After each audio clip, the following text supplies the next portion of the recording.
A brief statement from the office of the acting IEBC Chief Electoral Officer James Oswago confirmed that the process of procuring electronic voter registration kits had aborted. This was after weeks of controversy, intrigues and claims of underhand dealings in awarding the tender for the supply of the biometric voter registration kits to be used in registering an estimated 18 million voters. The Commission had only last week narrowed down to a Kenyan company, Systems Integrated Solutions Limited, trading as Symphony, that had placed a 3.9 billion shillings bid. The tender was to be awarded to Symphony, subject to a due diligence evaluation. This is a tender for voter registration. It's not a tender for elections.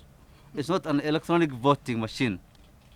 We are simply buying software and equipment to capture voter data.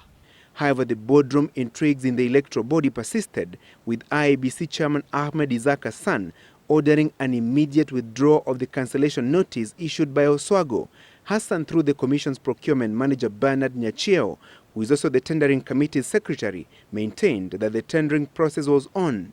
However, the due diligence committee, in its report handed to the Commission last Friday, declined to award the tender to Symphony, pointing out that the company had no experience in biometric voter registration in Africa, which was one of the requirements. Symphony, owned by the Dagama Rose family, has vast experience in civil registration.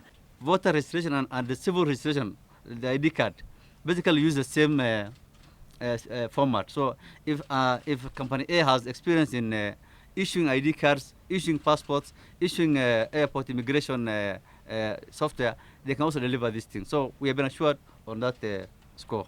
If the biometric voter registration tendering process is cancelled, IEBC will have three options. One, to start the process afresh, to borrow BVR kits from friendly countries like Ghana and Nigeria, or resort to manual voter registration. The Kriegler Commission that probed the 2007 general election, whose results were contested, pointed out that the manual voter registration was open to abuse, denting the credibility of the poll's outcome.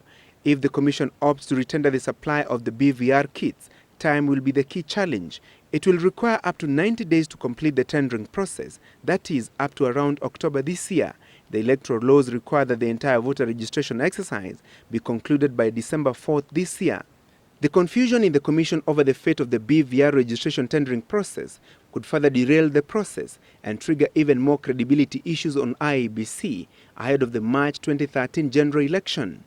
Francis Gachuri, Citizen Live at 9.